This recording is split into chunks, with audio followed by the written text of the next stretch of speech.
Vamos a ver hoy el tema con el que vamos a iniciar nuestra unidad 3. Teóricamente, esta unidad les va a ser más o menos sencillita porque es de matemáticas financieras, ¿no? Temas que ustedes teóricamente ya vieron o ya revisaron y pues solamente será un recordatorio, ¿no? Vamos a ver hoy particularmente el tema de interés simple y compuesto. Vamos a ver si alcanzamos a llegar hasta amortización, si no, bueno, amortización ya la vemos en la siguiente clase, pero además les dejé por ahí como actividad a distancia un ejercicio que justo es de interés simple y compuesto. Entonces, después de lo que veamos hoy, esa actividad, que es un objeto de aprendizaje, les va a servir a ustedes para, pues como para que amarrar el tema de interés simple y compuesto y ya no tener vacíos por ahí existenciales, ¿no? En cuanto al tema.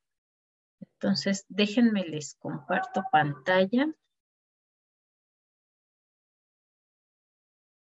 ¿Ya estoy grabando? Sí. Para sus compañeros que no les quedó el horario.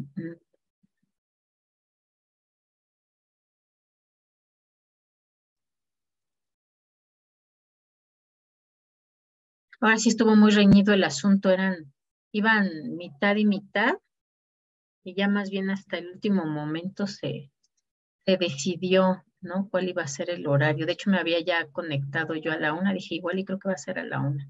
Pero bueno, hoy es 13 de mayo.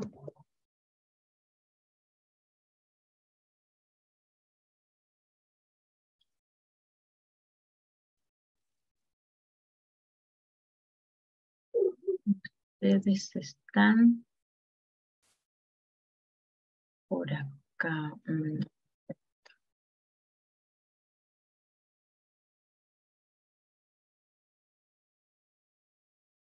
Acá está. Ahora sí. Acá está.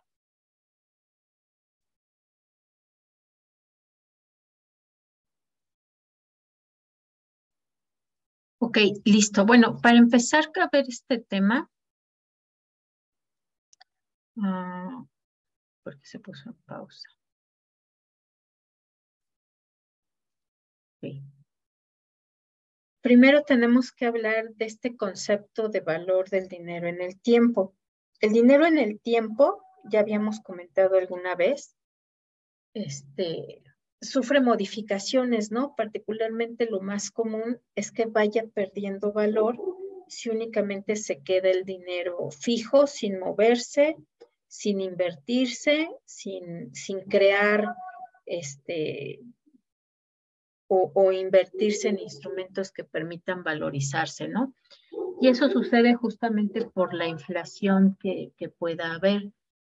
La inflación como tal, decimos, pues es ese incremento generalizado de los precios que hace que todos los precios tiendan a incrementarse sin que realmente se esté modificando su valor o la cantidad, ya sea en términos monetarios o en unidades, que se va incrementando ese bien, ¿no? Entonces, en particular, pues una de las cuestiones por las cuales se modifica el valor en el tiempo, pues es la inflación. Pero además también, como tal, cuando nosotros hablamos de ahorro, por ejemplo, de ahorro e inversión, tenemos que tener en cuenta que el dinero que se guarda, por ejemplo, que guardamos ahí en nuestro cochinito o en el colchón o en los frasquitos de mermelada, ¿no? Si se queda ahí, aunque nosotros consideremos que a lo mejor estamos ahorrando ese dinero porque lo estamos guardando, en realidad no es ahorro si no se convierte en inversión, ¿no? Es decir, nosotros lo que vamos a estar haciendo es atesorarlo. El atesoramiento implica, pues, que simplemente se guarda el dinero y no va a haber ninguna opción de revalorizarlo en el tiempo o de lograr que mantenga su valor en el tiempo. Cuando nosotros hablamos de ahorro, entonces eso implica que el ahorro lo estamos dejando ahí, ya sea para consumir posteriormente Y eso es normalmente porque uno, no necesitamos consumir en este momento o consideramos que si lo consumimos después o más adelante, podemos consumir más o mejor. Ujú. Y también ese ahorro se da cuando la cantidad de dinero que se está guardando, que se está ahorrando, va a tener algún proceso de valorización, es decir, se va a invertir, ya sea en un instrumento financiero, ya sea en poner un negocio que lo pueda valorizar. Luego entonces tenemos que esta expresión de valor en el del dinero en el tiempo implica que el dinero que tenemos hoy en día, ¿no? En tiempo presente, independientemente de la moneda en que esté, tiene más valor que el que se va a recibir en una fecha futura. Por esto que decíamos, ¿no? Porque el dinero pierde valor en el tiempo. Entonces, si pierde valor en el tiempo, pues lo que nosotros tenemos hoy vale más de lo que va a valer en un futuro. Salvo que efectivamente hagamos algo que le permita valorizarse, como ahorrarlo o invertirlo. De tal forma entonces que si nosotros tenemos una cantidad de dinero el día de hoy, pues el día de hoy es más útil que si nos la dieran en 2 meses, ¿no? O que si nosotros la gastamos en 2 meses. Pero puede haber algunas razones por las cuales decidimos no utilizar ese dinero en este momento y eso implica que estamos sacrificando un beneficio o un consumo presente por tener un consumo futuro, ¿no?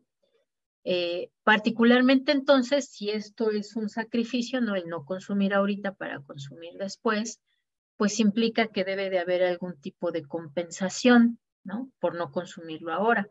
Es decir, debemos de obtener una ganancia adicional para considerar no consumir hoy en día y guardarlo para consumirlo después. Porque la lógica es que si pierde valor en el tiempo, pues no hay lógica en esperarme para consumirlo en el futuro. Si va a perder valor, pues mejor lo consumo hoy, que tiene un valor, a consumirlo después.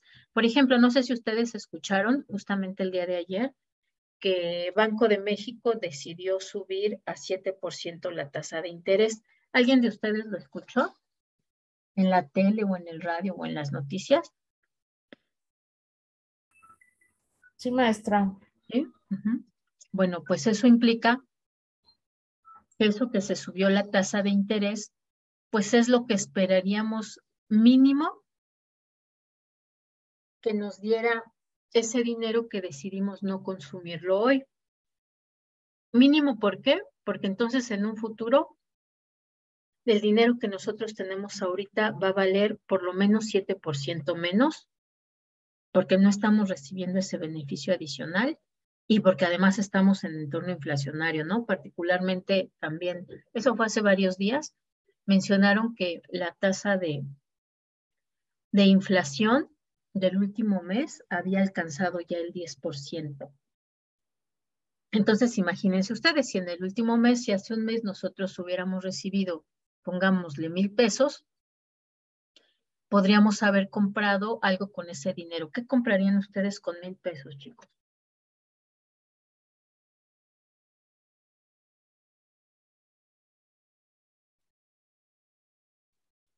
Les dan 1,000 pesos, no sé, a lo mejor por una beca o sus papás o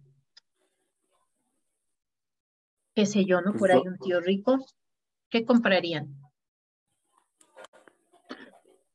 ropa.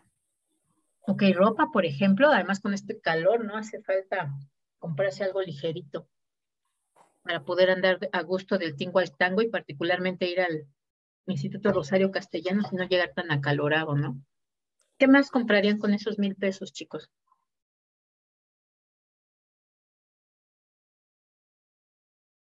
Yo me metería a algún curso.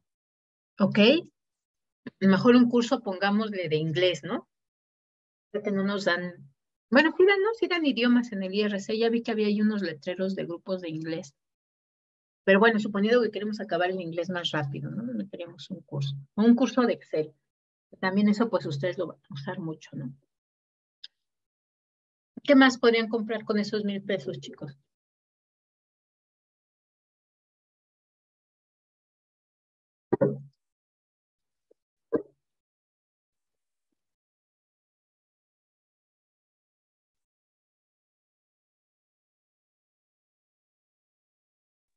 Zapatos, tenis o papelería para la universidad. Ok, ajá, muy bien, unos zapatitos. Unos tenis, que además los tenis son todos terreno, ¿no? Papelería, puede ser unos cuadernos, plumas, plumones. Ujú, ok, muy bien. Es decir, pues el mes pasado nosotros podríamos haber comprado unos tenis en 1,000 pesos o un vestidito en 1,000 pesos o dos a lo mejor, ¿no? Pero si nosotros al día de hoy, que ya nos dijeron que la inflación se incrementó en un 10%, quisiéramos comprar lo mismo, es probable que ya costaría ese 10% más, ¿no? Entonces ahora nuestros tenisitos ya no costarían 1,000 pesos, sino 1,100 pesos.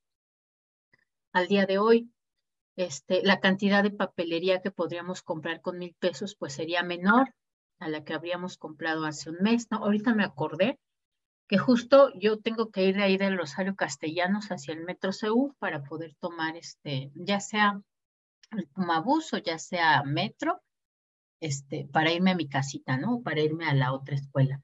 Entonces, recuerdo que justo ahí hay un puestecito que vende frutas y jugos. Y el mes pasado el vasito de jugo costaba 13 pesos, pero esta semana que pasé ya costaba 15. Entonces, así nada más viéndolo en jugo, ¿no? Por ejemplo, con esos 1,000 pesos que yo tenía el mes pasado, yo pude haber comprado, a ver, déjenme hacer el cálculo, 1,000 entre 13, podría haber comprado 76 jugos, casi 77 jugos de naranja en ese puesto, ¿no? Pero si yo quisiera comprarlos en esta semana que fui, pues entonces solamente habría podido comprar 66, ¿no? Pues justamente porque se incrementó el precio de esos jugos. Es decir, mi dinero hace un mes me servía para comprar más de lo que hoy en día yo puedo comprar, ¿no? Por lo menos ahí hay una diferencia de 10 jugos que yo me podría comprar más si si hubiera usado esos 1,000 pesos hace un mes, así los uso esta semana, ¿no? Entonces, vean ustedes, ¿no? Esa cuestión de por qué vale más el dinero en tiempo presente que lo que vale en el futuro. De tal forma entonces que esa tasa de interés de referencia es como tal el pago que se nos da o que se nos debería de dar por no usar el dinero en el presente y usarlo en el futuro. Ese sería como el precio, ¿no? De no consumir ahora por consumir en el futuro. Solamente si nosotros valorizamos, pues entonces valdría la pena el no consumir el día de hoy y consumir en el futuro, porque entonces esa cantidad que yo tengo para consumir, ahorrar o invertir en el presente, en el futuro tenderá a ser más alto según cómo se valoriza esa tasa de interés. Entonces, solamente si en el futuro yo vislumbro que voy a poder consumir más o mejor, pues entonces vale la pena que yo no consuma en el presente. Hay algunas cuestiones importantes que mencionar con respecto a esta cuestión de la tasa de interés. La tasa de interés como tal se va a establecer en función de la oferta y la demanda.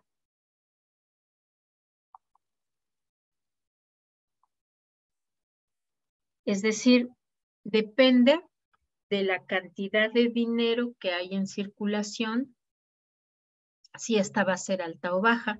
Particularmente aquí hay una relación, ¿no? Si hay escasez de dinero, el precio, es decir, la tasa de interés va a tender a ser alta, porque no hay tanto dinero en circulación, ¿no? Si las personas necesitan dinero para consumir o las empresas necesitan dinero para comprar materias primas o insumos para producir, si hay poco dinero en circulación, entonces la tasa de interés va a ser alta, porque ¿cuáles son las otras opciones que yo tengo para conseguir dinero? Pues justo solicitar un crédito, un préstamo.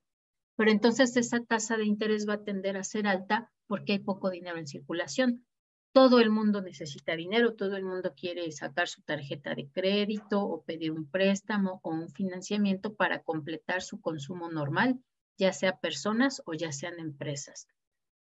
Por el contrario, si hay una gran abundancia de dinero en circulación, el precio de la tasa de interés va a tender a bajar, por lo tanto la tasa de interés también, porque si hay abundancia de dinero, pues entonces nadie quiere créditos o préstamos, ¿no? Pues tengo suficiente, ¿para qué tengo que solicitar un crédito en préstamo? No, no lo quiero, gracias, ¿no? Entonces van a tender los bancos o las financieras a ofrecer tasas de interés bajas, pues para promover que la gente esté interesada en solicitar un crédito o préstamo, ¿no? Entonces la relación es así. La tasa de interés pues depende de la oferta y la demanda. Y la oferta y la demanda de la tasa de interés pues depende de cuánto dinero hay en circulación o cuánto hay disponible. Además también vamos a tener diferentes tasas de interés. Particularmente la clasificación más importante es esta que nos habla de la tasa activa y la tasa pasiva. La tasa activa de interés es aquella tasa de interés que tienen los activos de la institución y que entonces el deudor o la persona que solicite un crédito o préstamo va a tener que pagar por hacer uso de ese dinero que le están financiando. Es decir, la tasa activa es la tasa que cobran los bancos o los intermediarios financieros. Y por otro lado está la tasa pasiva. La tasa pasiva es aquella que el banco ofrece a los pasivos de la institución financiera. Es decir, ustedes se acuerdan cuando hablábamos el semestre pasado y este semestre de los bancos, decíamos que los bancos trabajan de forma diferente a cómo trabajan el resto de las empresas. ¿Con qué trabajan los bancos, chicos?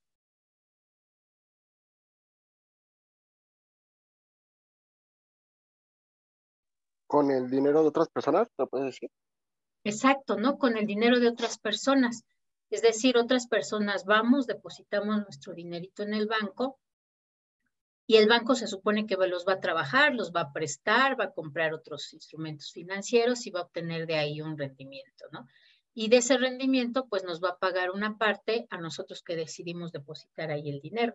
Entonces, esa tasa que nos va a pagar el banco se le llama tasa pasiva, ¿no? Y hay diferentes instrumentos y diferentes tasas pasivas, pero en particular, si nosotros, por ejemplo, tomamos como referencia la tasa de interés que nos paga el libretón BBVA, pues nos paga algo así como el 0.0001%, ¿no?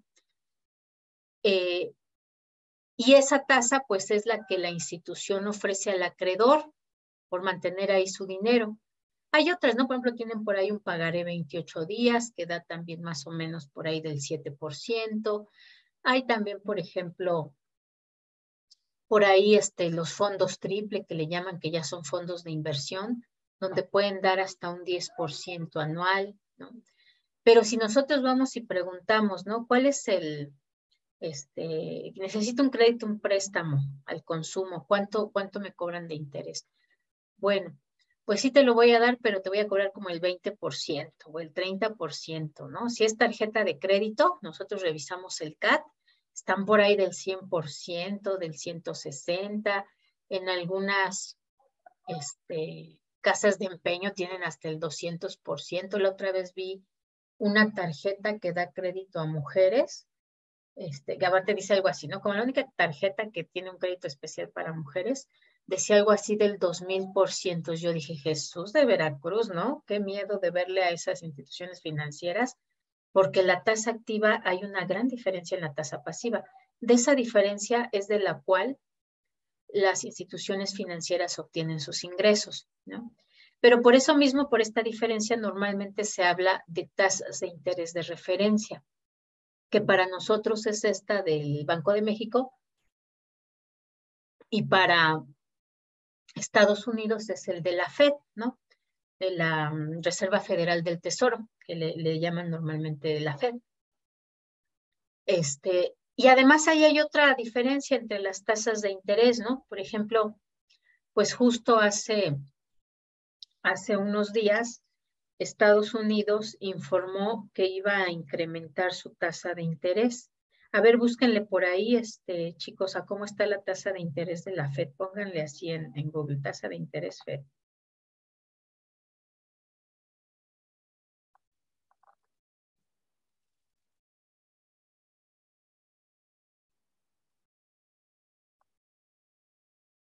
Dice que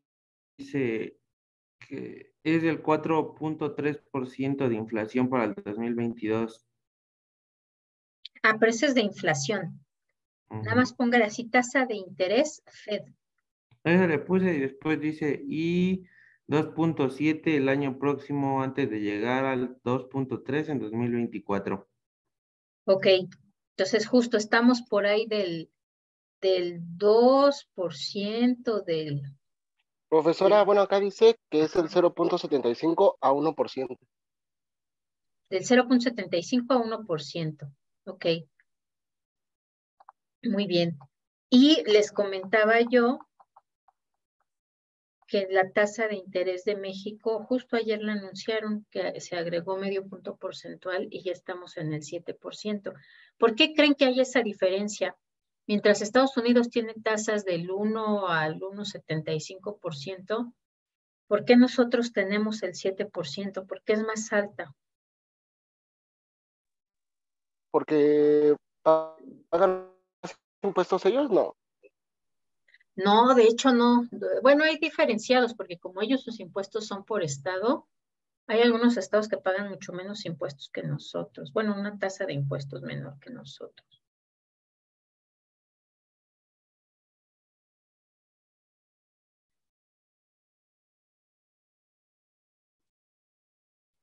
¿Por qué creen que sea eso, chicos?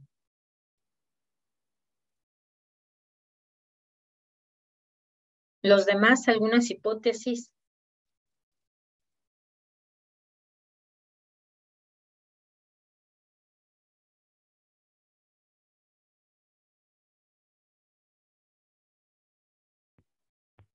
Porque depende del Banco Central de cada país. Ajá, sí, claro. Pero además hay una cuestión, ¿no? Normalmente esa tasa de interés, que dijimos que es el precio del dinero, también toma en cuenta la relación que hay con el riesgo, ¿no? Entonces, normalmente los países en vías de desarrollo o los países subdesarrollados, bueno, ya no se usa el término subdesarrollo, pero los países, ¿cómo podemos decir? Menos desarrollados, tienen tasas de interés más alta, ofrecen tasas de interés más alta. Porque imagínense, ¿no? Si Estados Unidos dice, yo les doy el 0.75% de interés, ¿no? Si vienen y me compran mis bonos de la Reserva Federal. Estados Unidos es un país que tiene, que además de ser un país desarrollado, tiene una muy buena reputación en cuanto al pago, ¿no? O sea, generalmente no tiene problemas económicos, pues es uno de los países más fuertes a nivel mundial, ¿no? Con todo y su déficit, son de los países más fuertes a nivel mundial. Ahí se desarrolla una gran cantidad de invenciones, de nuevos materiales, se produce una gran cantidad de materias primas, ¿no? Metales, petróleo. También se produce una gran cantidad de alimentos, ¿no? El trigo, maíz, y le vende a muchísimos países. Entonces, obviamente son economías más fuertes, por lo cual los riesgos de esa tasa de interés es menor para las personas que depositan ahí su dinero, ¿no? Para el pasivo de este país. Mientras que en el caso de México, aunque nosotros somos una economía grande, pues en realidad es muy fácil que nos peguen en el crecimiento del PIB, ¿no? O sea, todo el tiempo es, vamos a crecer, ¿no? Nos dice el presidente, vamos a crecer el 10% y resulta que nada más crecimos el 5%. Vamos a crecer el 7% y resulta que nada más crecimos el 1%, ¿no? En pandemia, pues no crecimos nada, ¿no? Es más, decrecimos. Pensaban que iba a ser peor, no fue tan grave, Pensaban que íbamos a decrecer un 16% en pandemia, en pleno auge de la pandemia, pero en realidad solo decrecimos 8%, ¿no?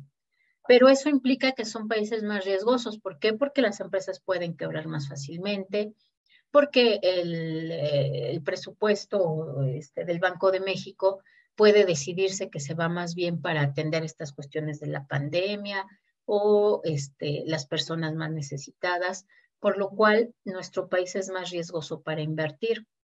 Entonces, pues tiene que ofrecer tasas de interés muy atractivas, mucho más altas, porque aunque sea que solo se incrementara en 1/4 punto porcentual la tasa de interés en Estados Unidos, pues los capitales decidirían irse para allá. ¿Por qué? Pues porque es menor la tasa de interés, pero es segura, ¿no? Mientras que si nos quedamos en México, pues aunque sea mayor la tasa de interés, pues corremos más riesgos, porque a lo mejor le va mal y no nos pueden pagar esa cantidad que nos habían dicho, ¿no? O la tasa de interés que van a terminar pagándonos, si es variable, pues va a ser muy bajita. Entonces, pues justo por eso también hay diferencias entre las tasas de interés de los países, depende qué tan fuertes son las economías en cada lugar. Entonces, esa es otra cuestión importante a tener en cuenta cuando hablamos de la tasa de interés. Ya dijimos que esta tasa de interés se ve tradicionalmente como el pago de una ganancia o de un beneficio, en particular para las personas que invierten, ¿no? Vamos a empezar nosotros entonces con el tema que es nuestro interés simple. El interés simple, pues nos dice que nosotros tenemos un monto que decidimos no consumir en este momento, en el presente, por lo cual va a constituir en determinada cuantía, pues un capital.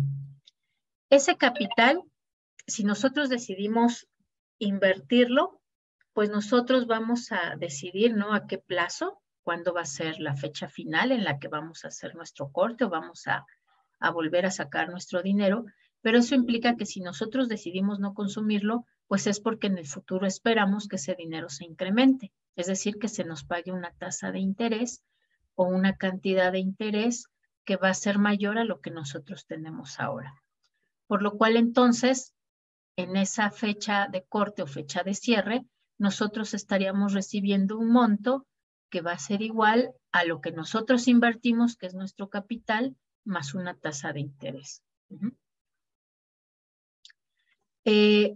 Este interés simple se va a obtener después de uno o varios periodos, pero la característica es que los intereses de los periodos anteriores no se van a acumular como parte del capital. Es decir, siempre los vamos a calcular sobre ese monto inicial que nosotros decidimos invertir. Vamos a requerir entonces para calcular ese interés 4 aspectos. 1, el valor inicial que vamos a invertir, que es esta C, es decir, nuestro capital, la tasa de interés que se está pagando, o que vamos a recibir por invertir ese capital, y el tiempo, ¿no?, en el que vamos a recibirlo. Y todo eso para poder calcular el interés que vamos a estar o la cantidad que vamos a estar recibiendo. Luego entonces hay que tener claro que necesitamos la cantidad inicial, el tiempo, que los intereses no se van a acumular, nos lo van a pagar hasta el final del periodo en que decidimos invertir. Y además también es muy importante conocer la tasa de interés que nos va a pagar ese capital. Este es un ejemplo. Nos dice, si disponemos de 1,000 pesos, bueno, 1,000,000 de pesos, perdón, que invertimos al 5% anual durante 3 años, ¿cuál será ese monto de interés que vamos a recibir? Ojo, normalmente las tasas de interés vienen anuales. Puede ser diferente, pero entonces hay que poner mucha atención. En general, la tasa de interés se menciona anual. Por lo cual, entonces, aquí si tenemos invertido durante 3 años, quiere decir que más o menos nos va a estar pagando 5% cada año, ¿no? Es decir, al final del periodo sería un 15% lo que estaríamos recibiendo de interés. Pero hay que poner mucha atención porque esa es la normalidad. Pero puede ser que no, ¿no? Particularmente por ahí esas tiendas que se anuncian como de pagos en abonos y pagos chiquitos para pagar poquito, ahí a veces suelen darnos la tasa de interés, pero mensual o semanal. Entonces, obviamente, Si nos ponen, solo te cobramos el 5% de interés, pues suena muy bien si es anual, ¿no? Pero si vemos las letras chiquitas y nos dice del 5% de interés semanal o mensual, pues entonces ya es muy alto, porque al convertirlo a anual, pues la tasa de interés se dispara. Normalmente los préstamos, o bueno, cualquier tipo de inversión se expresa en tasa de interés anual, pero siempre hay que revisarlo. Luego entonces nosotros tenemos ese $1,000,000 que decidimos invertir, que nos va a pagar un 5% anual. Recuerden que al convertir el por ciento en números decimales, pues es 0.05, ¿no? Y va a ser durante 3 años. Si ya sabemos que la tasa de interés es anual, pues lo primero que tenemos que saber es cuántos periodos nos van a estar o cuántos años nos van a estar pagando ese interés. Entonces, calcúlenme esta multiplicación primero solita, el 0.05 por 3. ¿Cuánto les da?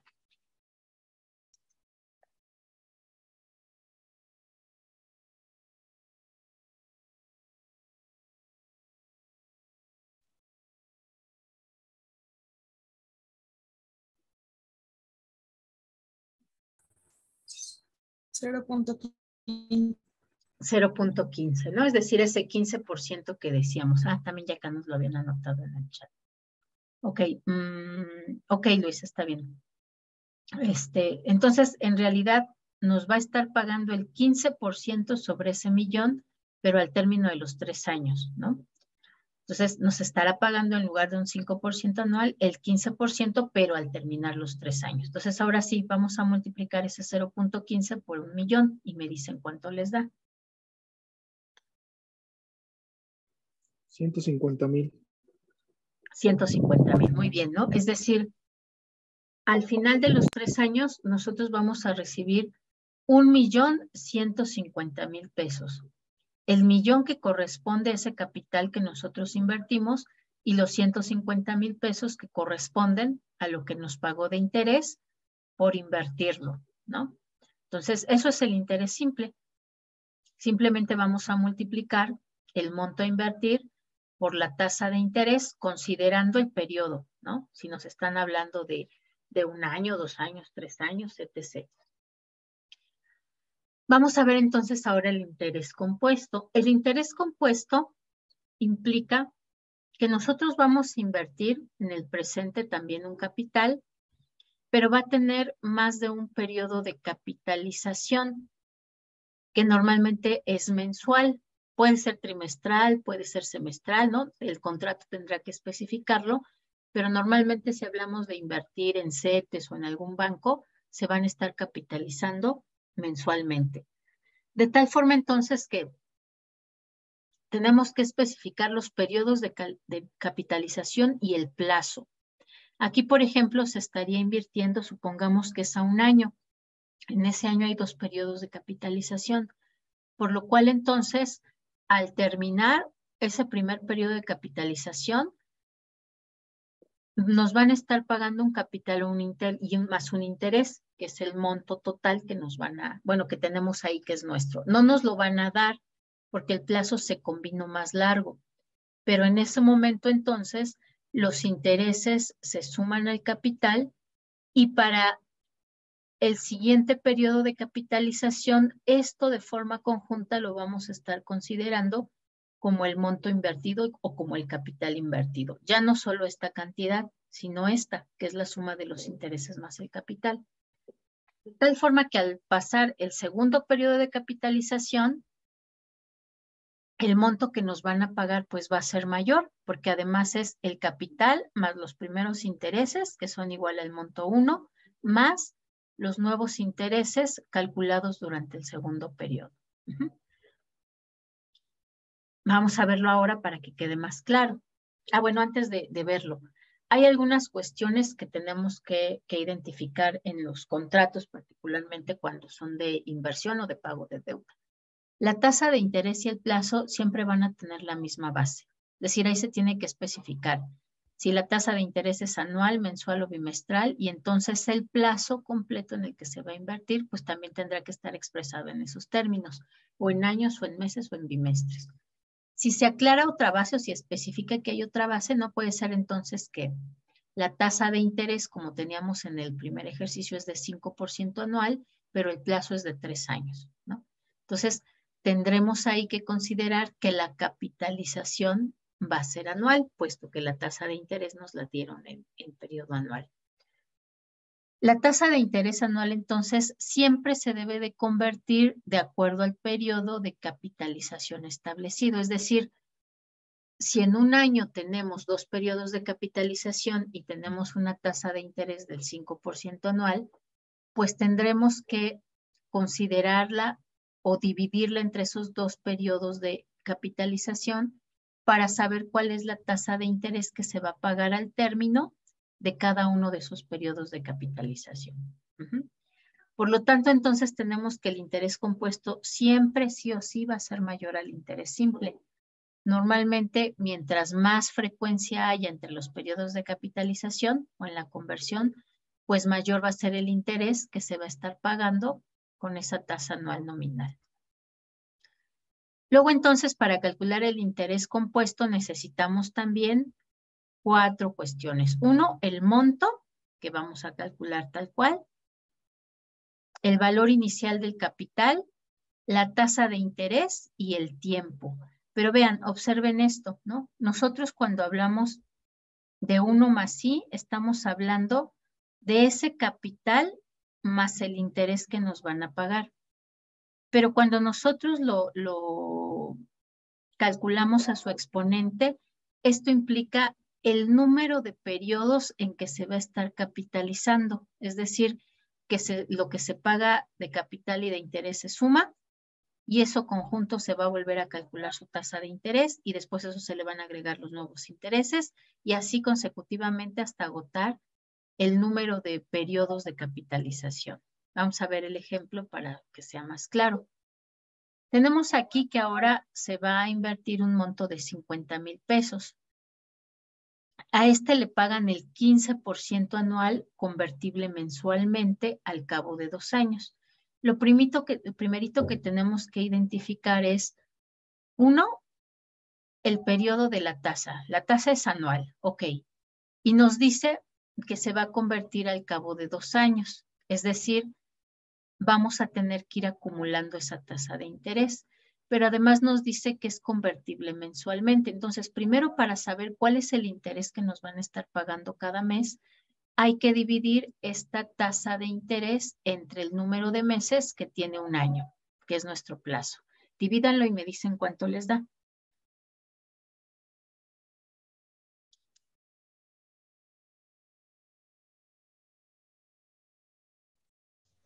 $1.25. 1.25, es decir, cada mes nos va a estar pagando una tasa de interés del 1.25% cada mes. Esa es la tasa de interés que vamos a usar, ¿no? Si convertimos 1.25% a decimales, pues nos queda como 0.0125. Lo segundo que tenemos que ver es cuál es ese plazo, porque 1.25 es por mes, pero bueno, ¿cuántos meses nos van a estar pagando esa capitalización o ese interés? Ah, pues nos dice al cabo de 2 años. Entonces, los periodos o los periodos de capitalización que nosotros tenemos, pues van a ser 24, porque si son 12 anualmente, pues entonces en 2 años vamos a tener 24. Por eso entonces acá, en nuestra N, vamos a colocar 24, que son el número de meses en que se va a estar capitalizando. Cada mes se va a estar capitalizando el 0.0125. Entonces, ahora sí, vamos a calcular cuál es el monto total que nos va a dar. Tenemos entonces que primero vamos a calcular cuánto es 1.0125 al exponente 24. Calcúlenlo y me dicen cuánto es.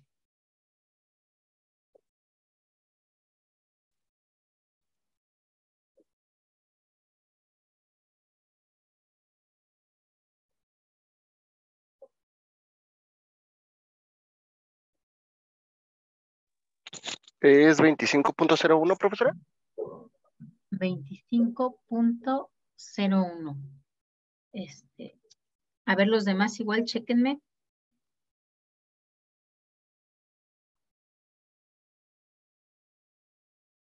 Ya saben que corroboramos entre varios.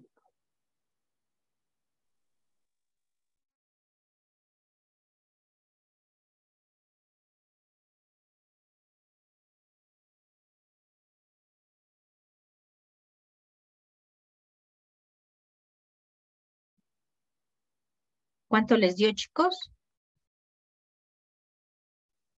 A mí me dio 1.34, pero no sé bien. Ok, a mí también me dio eso. ¿Un tercero en discordia, chicos? No, sí, profesora, 1.34. Ok, 1.34. Eso quiere decir que en realidad lo que nos va a estar pagando de interés durante esos 2 años es el 34% calculado en interés compuesto. Ujú. Entonces ya sabemos, va a ser el 34% en realidad al final del periodo. Entonces ahora sí, vamos a multiplicar ese 1.34 por los 50,000 pesos que invertimos. ¿Cuánto les da? 67,000. 67,000 pesos, exactamente, ¿no? Eso quiere decir que al final de los 2 años, la institución financiera nos va a entregar 67,000 pesos, de los cuales 50,000 corresponden a lo que nosotros invertimos y 17,000 lo que nos va a estar pagando de interés. ¿Ok?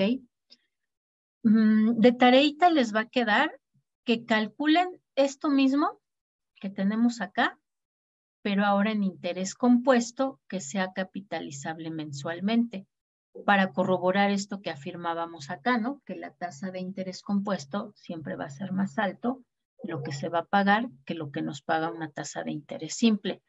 ¿Cómo pondríamos esto para calcularlo por interés compuesto, chicos?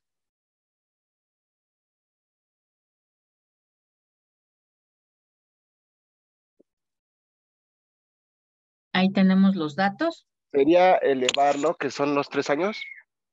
Ajá, pero igual Ahora en lugar de... mensualmente, porque es Ajá. capitalizable mensualmente, ¿no? Entonces, Ujú. ¿cuánto tendremos aquí en la N? Son 3 años, serían 36. 36 meses, ¿no? Pero además Ujú. necesitamos calcular nuestra tasa de interés mensual. ¿Cómo la vamos a calcular? Pues dividiendo la tasa de interés que aquí nos dan anualmente entre 12. Ajá. Entre 12 porque son 12 meses en un año, ¿ok? Entonces, con eso vamos a calcular ese milloncito, pero con interés compuesto para corroborar si efectivamente paga más un interés compuesto que un interés simple, ¿ok? Ok, y además se les van a quedar estas preguntitas. Tomen la impresión de pantalla, por favor. Son 2 diapositivas, ¿ok? Pero esto es para que manejemos muy rápido esto de cada cuánto es capitalizable y cómo calculamos la tasa de interés y bla, bla, bla. Entonces, tomen la impresión de pantalla. ¿Esta ya la tienen? Ya, profesora. Y a esta también.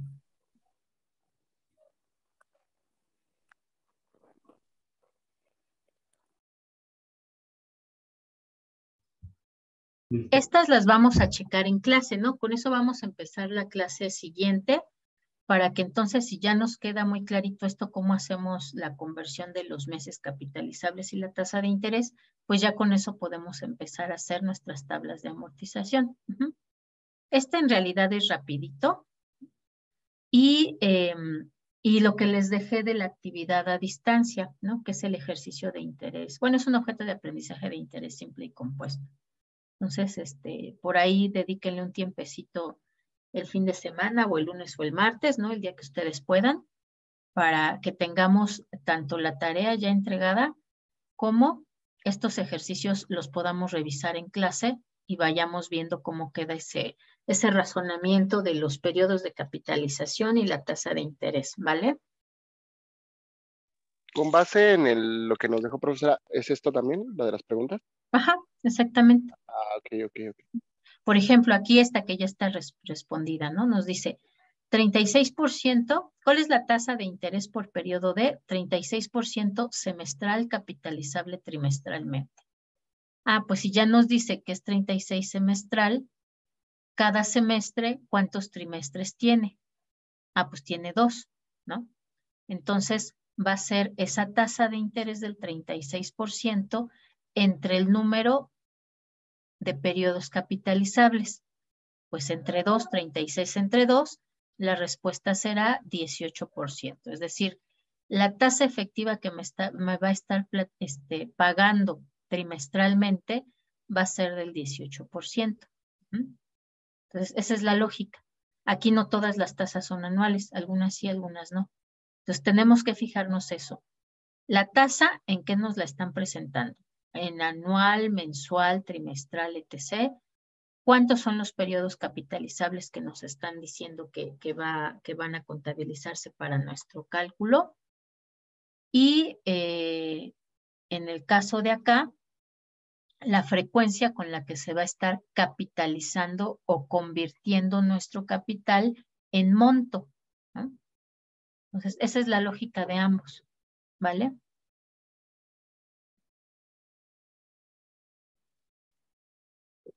¿Listo, chicos? ¿Sí tomaron impresión de pantalla de los dos?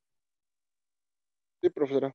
Sí, profesora. Vale, pues, entonces, en eso quedamos y nos vemos, por favor, nuestra siguiente clase. Que tengan linda tarde, chicos. Cuídense mucho. Hasta Gracias, luego. profesora. Igualmente, hasta Nos luego. estamos viendo. Chao. Profesora, Sí, dígame. una pregunta. Es que yo no subí lo de las conferencias, pero si entré todavía puedo subir la tarea. Sí, todavía la puedes subir. No le puse que cerrara. Entonces Tenía todavía la una puedes duda. subir. ¿Y cuánto era era una página por cada conferencia? No, ¿O era una en general? es una para las 3. Ah, ok, Ajá. muy bien. Y ¿Pero es es de general comentario, o la ¿no? De divido uno por comentario uno? de lo que le pareció. No es un resumen de las conferencias, es un Ah, ok, comentario. muy ¿Vale? bien. Entonces, Gracias. Entonces ahorita en un será la momento la tercera subo. parte de la cuartilla para cada una. ¿Vale? Sí, gracias. Ok, va que va. Listo, chicos, ahora sí. Nos vemos entonces el martesitos en clase. Que tengan linda tarde, cuídense mucho.